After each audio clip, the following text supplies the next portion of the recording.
So this is the Tiastar food dehydrator. Just a little bit of information before you go through. We'll show you how everything works.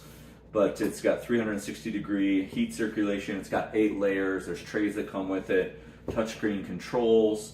You also can use it for dehydrating various foods. You've got time control, stainless steel, and it's also energy saving.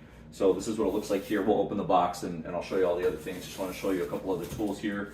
You can do fruits, you can do meats, you can do vegetables. We're actually going to try some treats when we go through this. It comes with 8 metal hydration trays. It comes with white dehydration days. These are vinyl. And then it's got white tray liners, so you can put those on the bottom to catch all the juices that kind of get there. So all the accessories are here. It's 120 volt, 850 watts. It's stainless steel, durable, touchscreen. The heat circulation goes throughout the whole thing. So we're going to open this up. I'll show you all the pieces that are in there. I'll run it for a few hours, and then I'll show you kind of the products. So what we're going to do in here, we're going to do some bananas, we're going to do some apples, we'll do some peaches, we're going to do some marshmallows, we're going to do some gummy bears, and then we've got some sausage that we're going to do, and maybe some chicken with some meats, and we'll kind of show you what that looks like when it's done. So let me get everything out of the box and show you what it looks like there. Okay, so we're going to jump in. We've got it unwrapped just to give you some measurements here. So we've got 14 inches wide. We've got about a foot, maybe a foot and half an inch tall. And then your depth is going to be about 16 and a half inches. So 12 and a half inches high. We've got 14 inches wide and about 17 and a half inches deep. So you can see here that you've got the touch screen here. You've got your 120 volt here. We'll talk about these and things. A couple things I like already about the outside, right? You've got rivets that are holding in the sides. And then right here, you've got 2 handles that you can lift the whole thing up, which is nice. And then you have a mini handle here to open up the oven. You can see here, this is a single fan in the back. If I lift this up, previous models might have had 2 fans, but this is a single fan in the back. And then you've got 1, 2, 3, 4, 5, 6, 7, 8 racks for stuff. And as far as the accessories that come with this, you've got a cookbook, right, that takes you through, maybe not a cookbook, but it takes you through all of the different time lengths, all of the things that you can do. At the front, you can see there's potato chips, kale chips, carrot chips, zucchini chips, garlic jerky, all different types of jerkies, all different kinds of fruits. You can do almond raisin cookies, cashew cookies, other stuff. We're going to try some things in here that might not be on this list. And it'll tell you the dry time that you'll need in hours. So if you're looking at, for example, cauliflower, you're looking at 6 to 16 hours going in this. So you can kind of measure how you want to do things. So look in here for us, we're looking at apples, 5 to 6 hours. Bananas is 8 to 24 if we want them really crisp.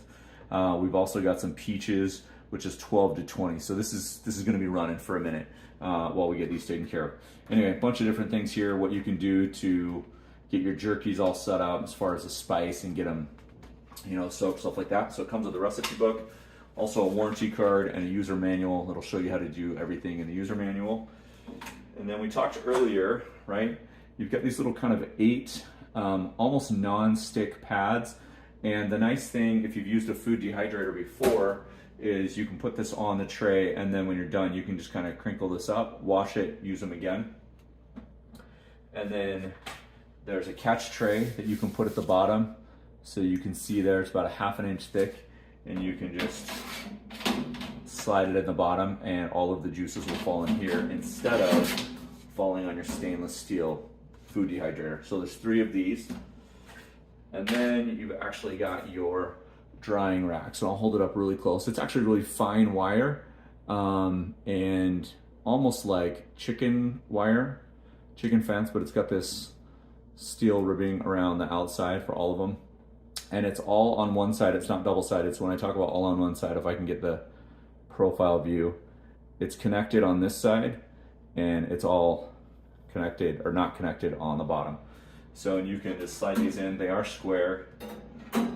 Maybe not. Let's measure them before I say that. So we're going to go 13 inches by 12 inches. So the 13 inches gonna be our width right there. So we're gonna fill this up. Let me mess with these, and then that'll be the next scene is where we kind of talk about these. And we'll walk through the buttons and what that looks like for you.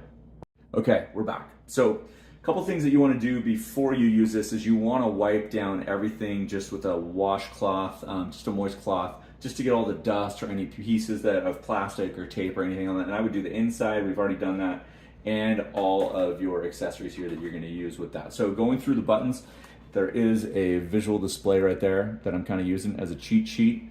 You've got your furnace light, which makes sense here.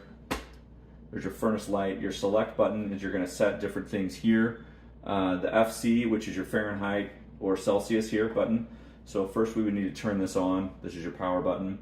And one of the things that we didn't talk about before is there's actually a power button on the back, right? So you've got a main power button on the back. Let me turn this around so you can see it in order for all of this to work.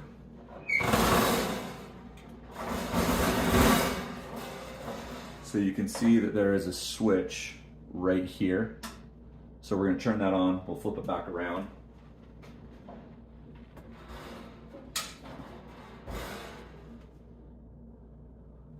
And flip it on.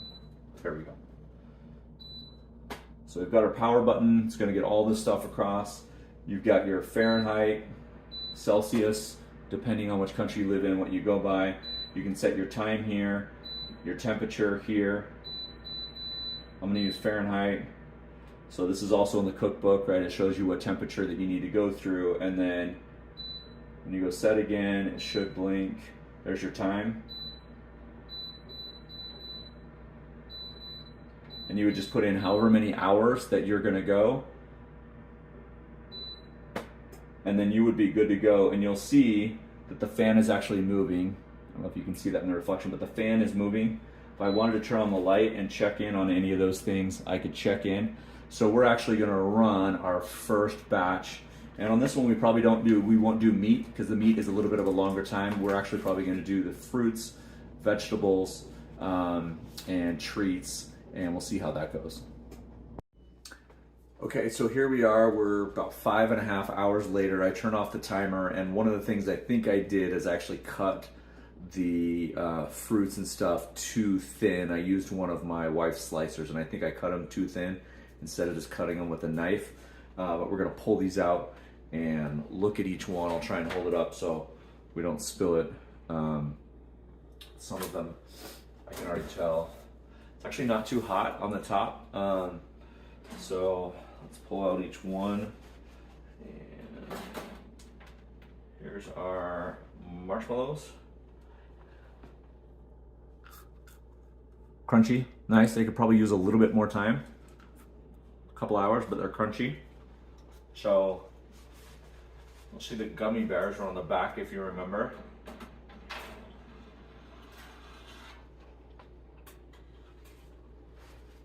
So you can see the gummy bears there. These are the treats. And these still have a ways to go.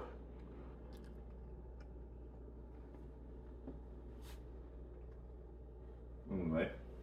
So that's that. There's those. The marshmallows are actually pretty good. Oh, here's our sliced meat. And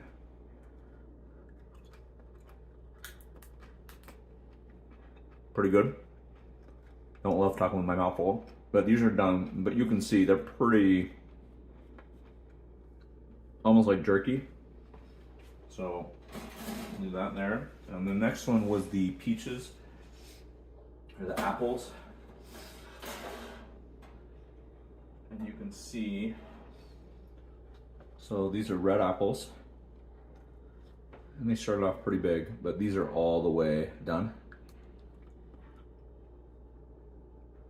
Not crispy, but they're good. If you're doing fruit leather, it's going to take a little bit longer than this. And then the last one was bananas and peaches, you can see there. So the bananas are not quite done. The peaches are done. And you'll notice, right, this little plastic, I can actually just put these over, so let's taste the, yeah, bananas. I usually want to have them crispy. These probably need another 2 or 3 hours. And the peaches, just like the apples, that's a great time for peaches or apples. 5 or 6 hours. Bananas are gonna need longer than that. The meal went well. Anyway, hope you love the review.